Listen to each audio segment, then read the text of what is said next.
and welcome to Tom Myers versus the rest of the world.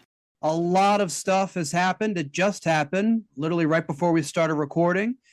Donald Trump announced that he would be running for president in 2024. His announcement was so pathetic and so lauded. It was like watching an aging televangelist raising money. The only difference being Trump hasn't banged as many porn stars. The Senate voted to move a bill codifying same-sex marriage into law on the floor of the Senate. This is right before we started recording. All 50 Democrats were joined by 12 Republicans who reasoned they could support this bill given the many wet dreams they've had about Ronald Reagan over the years. An explosion at a farm in Poland was blamed on a Russian missile. A lot of analysts are saying that it wasn't intentional, given that what we thought was a mighty military force is actually just catapulting Lincoln Navigators filled with dynamite. So the 2022 midterms are over, and it appears as though the red wave that we were promised didn't materialize. In fact, the only fringe conservative to create a bigger red wave was Timothy McVeigh. The only person to be photographed with Donald Trump to spill a bunch of red was O.J. Simpson. Soon. With Republicans all but certain to take the House of Representatives, their first act will surely be to vote on whether to include racial slurs in the Pledge of Allegiance, if only to placate all of the new emboldened post-Elon Musk Twitter followers. Meanwhile, I'm proud of what we did in Maryland. We elected a governor, lieutenant governor, comptroller, and attorney general, none of whom are white men. Okay, we sent one old white guy back to the U.S. Senate, but okay, baby steps, baby steps. And we legalized weed in Maryland. Weed is going to be legal in Maryland. And it's great because the competition will drive down the price of heroin. At her election night party, when it looked like Lauren Boebert wasn't going to be able to claim victory that night, she was photographed looking dejected. Although, to be fair, she probably caught her husband pulling his dick out again. Arkansas Senator Tom Cotton said that what most people remember about January 6th is that gas was $2.40 a gallon. All the more reason to keep Democrats in power and the price of fuel up so that Trump supporters won't be able to fill up their gas tanks so they can get to the Capitol again. At a World Series parade for the Houston Astros, someone threw a can of White Claw at Senator Ted Cruz. It was almost as if Texans watched how the Yankees fans treated Ted Cruz and told them, "Here, hold my beer," and then throw it at him. Since Elon Musk bought Twitter, a lot of users, myself included, have migrated to a social media site called Mastodon. It's telling that people are leaving a social media site because of Elon Musk and going to one named after a species that went extinct 10,000 years ago. 10,000 years. Seems like yesterday, doesn't it? It's the continuation of No Nut November, when you're supposed to refrain from masturbating, or specifically, you're supposed to refrain from orgasming. So you can still get the pleasure of nearly climaxing, you just can't finish. Basically, it's like the last year of Kanye West's marriage. Or Donald Trump's entire marriage to Melania.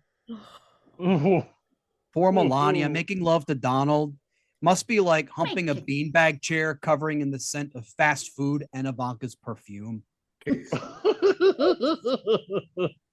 Amazon owner Jeff Bezos is reportedly one of the people looking to purchase the Washington Commanders football team. If that happens, the players are going to show up at the stadium and then leave without knocking on the door. In other words, it will be an improvement on how they already play. And now on with the show. Please join me in welcoming Jeff Hysen, Gina Brown, Davine Kerr, and Joshua Postel. Woo! Hello, Everyone, Hi, everyone. welcome. Joshua, welcome to the show. Thanks for joining us. No problem. So I'm going to be getting everybody's thoughts on this, but Joshua, your thoughts on the most recent midterms we've just had? Are you happy about how things turned out? I'm very happy. I mean, you know, these guys with their just insanity, I was like half expecting they would win, and this would be the first step to changing the country's name to the United States of Jesus. I'm just like, yeah, people are looking, the GOP is out of control, and even some of their own voters are going, yeah, there's the whole inflation thing, and eggs are $6-7 a pop. But I'll take that over my own party's insanity. That just tells you everything. It really does. Like one hopes that we've maybe, please God, have we started to hit that peak insanity moment. I mean, there was something. Apparently, there's something in the New York Post, not exactly a trustworthy paper, but the headline is Florida man running for president. Specifically, Josh, I had that teed up. The Post, which is owned by Satan himself, Rupert, yes, and devoted themselves to everything pro-Trump, has turned on him since the election. So they made the announcement yesterday at the bottom of the front page, and it says Florida man makes announcement, and that's it. And then on page 26, there is one 4-paragraph article, and it includes this line. It says, in a move no political pundits saw coming, avid golfer Donald J. Trump kicked things off at Mar-a-Lago, his resort and classified documents library.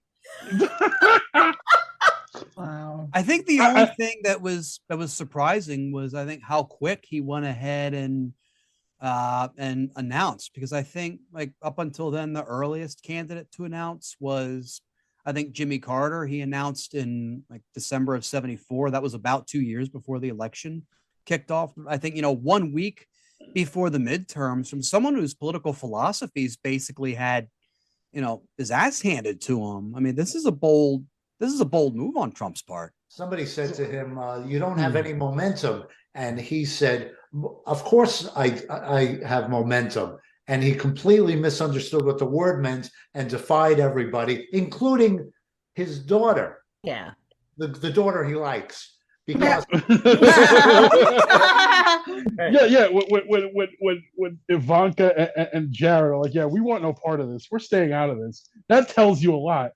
And there was an even better story. It was an even better little addendum, shall we say, to this craziness. Apparently, the vibe at the announcement was so bad, people wanted to leave and they were prevented from leaving because you can't have Lord Orange making an announcement to an empty room. So people who were just saying, this is ridiculous, I'm leaving, were told, no, you have to stay. Yeah. Are we sure that was a presidential announcement and not a comedy open mic? Because I thought Ivanka was there, but I thought Ivanka wasn't there, but Jared was. And I thought that was bizarre that they sort of split the family in that way. When the networks called incumbent Democratic Senator Catherine Cortez Masto the winner of Nevada's Senate race, the chamber's majority leader, Chuck Schumer, went to a podium to claim victory for this party, an excerpt of which we will play for you. This election is a victory and a vindication for Democrats, our agenda, and for America and for the American people. There are three things that helped the Senate secure the majority. One, our terrific candidates. Two, our agenda and our accomplishments. And three, the American people rejected the anti-democratic, extremist MAGA Republicans. And I'm making a plea to my Republican colleagues. We can disagree on so many issues. That's fair. But let's not have this kind of divisive negativity. Let's not have the condonation of viciousness and even violence. against poll workers, against so many others. Let us try to come together. I mean, I know that was perfect timing, I thought, because that ambulance going right in the background while talking about the Republicans, I was thinking to myself, did Mitch McConnell just self-harm? And that ambulance is going to.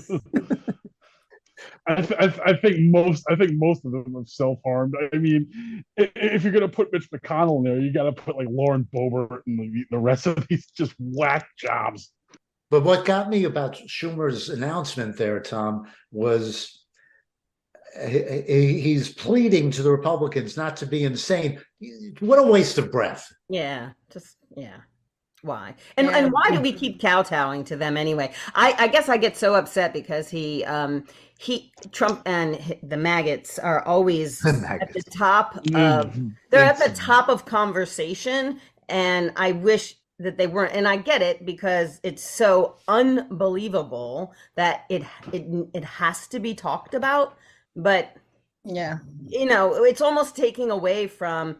Like we spend a whole lot of time, even the pundits do, talking about that party and what they could have and should have done when it was less about what the Dems did and all of some of the goodness, right, that they brought to the table in the reason why people pulled the lever for them. So it's like telling toddlers to share, play well together, share, but they just need a nap, Yeah.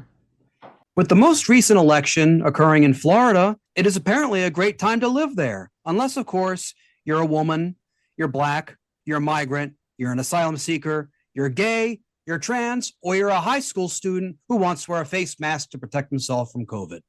Other than that, Florida is now a paradise. In the early... Oh, God! In the early days of his first campaign for governor of Florida, Ron DeSantis read Donald Trump's policy statements to his kids like he was reading a bedtime story. Personally, I would rather have a drag queen read to mine. In this video posted by his wife, the facepalm factor increases exponentially, especially as a religious component to his platform is added. And on the 8th day, God looked down on his planned paradise and said, I need a protector. So God made a fighter. God said, I need somebody willing to get up before dawn, kiss his family goodbye, travel thousands of miles for no other reason than to serve the people, to save their jobs, their livelihoods, their liberty, their happiness.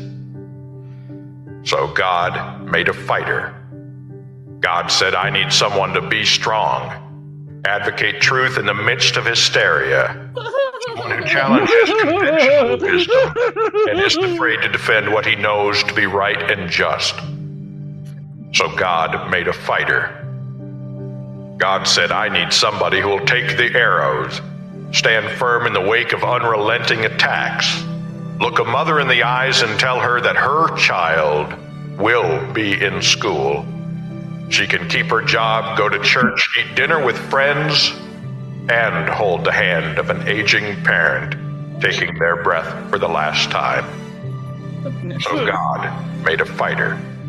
God said, I need a family man. A man who would laugh and then sigh and then reply with smiling eyes when his daughter says she wants to spend her life doing what Dad does.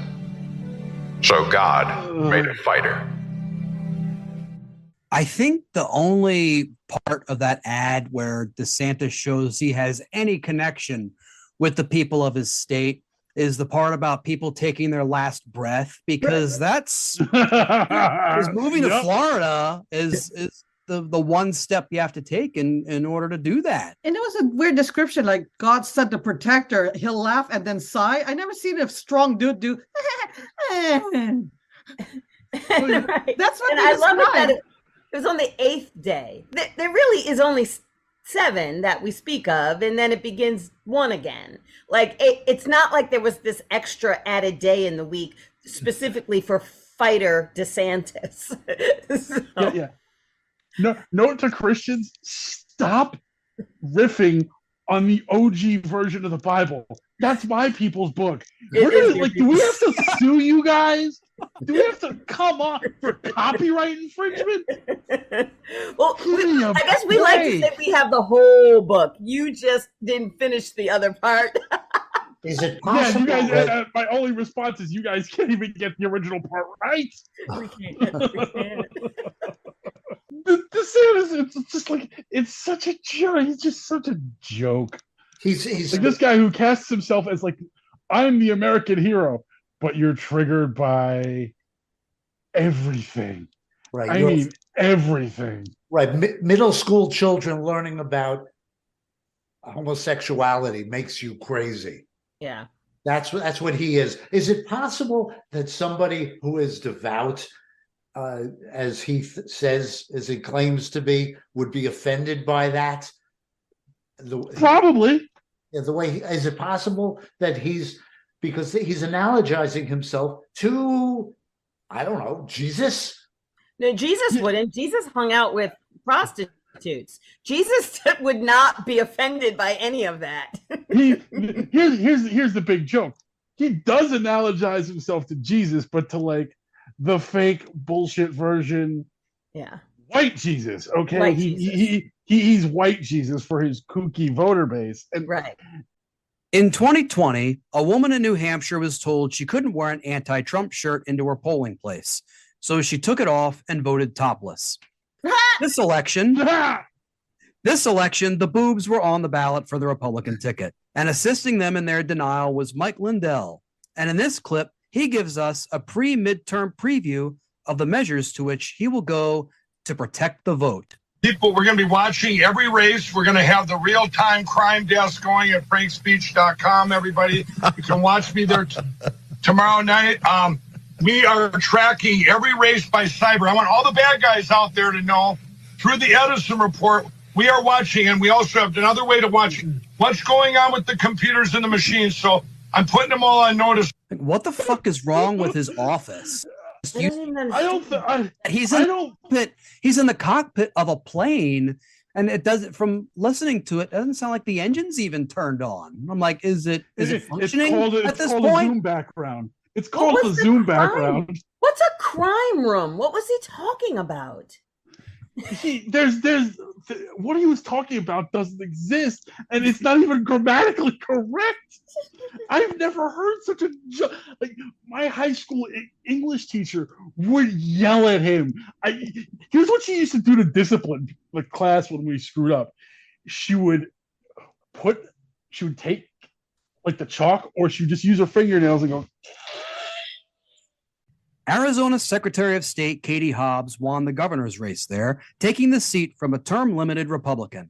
I thought she missed a big chance to have a running mate named Calvin. That's the cleanest joke we're going to have on this show. Since her defeat, Carrie Lake may have a future on an upcoming season of Dancing with the Stars, although it is uncertain the name of the star with whom she'll be dancing. In this clip from Fox, the night the race was called, we have none other than Sean Hannity summing up the projection. All right, apparently they did have a drop in Arizona, and Fox is projecting that Democratic Secretary of State, who should have recused herself, Katie Hobbs, has been elected governor of Arizona. Straight ahead. Like, Sean Hannity is just bummed to the point where, like, if he does another event with Carrie Lake, like, he realizes like the quality of the hors d'oeuvres that they're going to serve at that party is just going to go down significantly. In his warped mind, Katie Hobbs should have recused herself because she oversees the election. What happened to Brian Kemp when he did that and he ran for governor 4 years ago? Not this election, but 4 years ago. But did Hannity say that? I seriously doubt it. No, and secretaries of state, I think for the most part, don't have to recuse themselves if they run for a higher office, if they run for governor. Like you said, Kemp didn't do that when he ran 4 years ago. Katie Hobbs didn't do that now. I think the only thing they can't do is just observe an election, like observe a vote count. I think if unless my limited knowledge of electoral law is that limited, then I think that's the law. It's your show. It's not limited. Thank you for satiating my ego. It wasn't just televised media outlets caught unawares about the absence of massive Republican victories, but the world of conservative podcasting, as we can see in this clip. I'm still beside myself as I'm sitting here looking at all the things that we're dealing with. And I'm saying to myself, how? I have to look at this and go, Kerry Lake is down by 13%. With 70% of Maricopa reporting. Told you, they can't let her be governor. I She'll mean, investigate. They can't let her have it. We can see the fraud. We can see the fraud in the machines, Draza. We can see it. That's not what I could see there, Tom. I don't know what I could see there. I don't. You know what that reminds me of? It was at Coney Island, like when I was a kid. The fortune teller thing. Oh yeah. Like I can see. Yeah. You can see what? Your own head up your rear end? Holy God. But nobody had, I guess they didn't have the presence of mind to bring out a thought that perhaps because she aligned with Trump, that there was any sort of correlation. Like there was no, they just were just looking into the broken machines, nothing else. What couldn't have been anything but a broken machine. Because these people can't fathom that. No, how could they not want what we're offering? Our sexist, misogynist, racist hate that's making Chester Arthur go. You know what made me laugh? Down. Stop.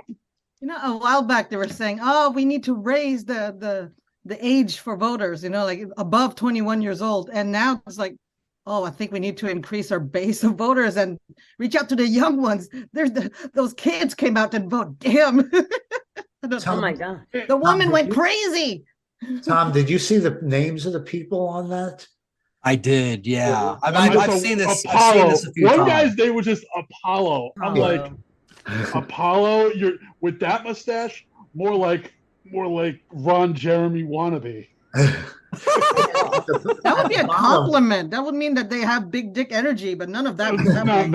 That bunch doesn't have big dick energy. No. They have sad sack triggered energy. They're flaccid. Rejection. And at the bottom was a crawl, which was telling people where to buy guns. Yeah, I noticed that. For those who are more than casual observers, the traveling Trump rallies have fans who follow Trump like they are chasing the Grateful Dead from the days when they were on tour. So it's fitting that, thanks to COVID, all of the Trump rally travelers are either grateful or dead. In this clip, two members of the Front Row Joes, the most ardent of Trump rally attendees, talk about the logistics of their travel. Where do you go to the bathroom? Are you sleeping there on the concrete? Like, walk us through how a Front Row Joe survives out on these locations for days on end. We sleep in our cars, or I even have a cot tent that I set up and sleep in. I take my showers at Planet Fitness. I got a membership just to take showers. Now that's smart. That's smart. So for $10 a month, you can get a shower anywhere you want in America. You have to get the black card at $22.99 a month, but still, that's worth it. Good to know that. Clearly, he's not using Planet Fitness to work out. No, he's using Planet Fitness for like the free pizza. Yeah. I was looking at that guy going, does he have the $22.99 a month? I shouldn't say that, being that I live in New York and, comedian, you do the math, but still you're like, but also, where do they find these people? They are just, what are they, rally people? Is that what that is? People who go town to town with him? It's a group called the Front Row Joes, and I forget which book I read this in. It was after the election. I think it may have been I mean, I'd have to go ahead and find. I'm good. No worries. I don't want to read the book. Because I've got it. But no, it's a group of people. They follow. They find out where Donald Trump's going to be, where he's going to be speaking, where his rallies are going to be, and these are the guys who camp out for like a few days just so they can get a front row, or they can end up in that audience behind them, so they could be seen on TV. Like this is a real group of people. Yeah, the benchmark of intelligence is finding where to shower. Like, oh, that was so smart. You know, we can't do critical thinking. That's too hard, but you found a shower. Also, did anybody else cringe when he said that, oh, you have to get the black card? I'm like, I imagine he was very disappointed when he found out that he could not do some of the things he wanted to do with that card. The more elite card was black, right? But I guarantee that guy would not have been allowed into Mar-a-Lago for last night's announcement. Yeah. Oh no, that's the ultimate irony of all of this. He hates his fans. He looks down on them. He shits on them. These people wouldn't be allowed forget being allowed in. They wouldn't be allowed within a mile of the place if it were up to him. The warnings of mixing conservative beliefs with its fringe components are nothing new. In this clip from the 1964 Republican convention, then New York Governor Nelson Rockefeller expresses these concerns to the delegates, with the delegates, in turn, giving an all too familiar reaction. These extremists feed on fear, hate, and terror. They encourage disunity. You control the audience, and I'll make my 5 minutes. I mean, the year is different, but like the alignments are pretty much the same. The reaction's the same. I mean, same cowbell. It's the same insanity. But the difference is they're just better dressed. Nelson Rockefeller. You hear the expression. Rockefeller Republican, sure. Yeah, well, you're a Rockefeller, meaning like you're a millionaire. That's people. My parents would say that because that family had generational wealth. He was governor of New York, and by today's standards, he's a moderate Republican. Now he wouldn't have been elected. Yeah. In conclusion, it's clear from the midterm results that one of the biggest winners is women, and I say good for them. And to all women listening, I'm here for you in more ways than you can imagine. For example, if you have a creeper in your DMs asking for nudes, send them to me. Send them to me, because I will send them images that are so disturbing that they will delete their accounts. They won't be images of me, of course. They will be the ones that I have collected during my days of catfishing the Gavin McInnes Show subreddit by telling them that I am a Russian model named Lubachevska. Although you can call me Bert. Women are becoming a powerful force and even countering some policy initiatives concocted by older white conservative men. For example, in response to restrictions on abortion, there are women who, even on this past election night, say they want to cut off men's reproductive rights. See how they feel when we want to do that to them. I say, go for it. Go ahead and take mine, because with my personality, it's unlikely I'll ever use them again. And on that note, that's our show. I want to thank Jeff Hysen, Gina Brown, Davine Kerr, and Joshua Postel. Thank you, Tom. Thank you. Thanks, Tom. Thanks for having me. This episode was written and hosted by Tom Myers with panelists Jeff Hysen, Gina Brown, Davine Kerr, and Joshua Postel. Theme music composed and arranged by Jeroen van den Hurck. Executive producers Tom Myers, Matt Connarton for ipmNation, and Eddie Carson for Odyssey Radio. Please leave a 5-star rating and a positive review on Apple Podcasts. And don't forget to subscribe to our podcast's Patreon for extended episodes, bonus clips, and more.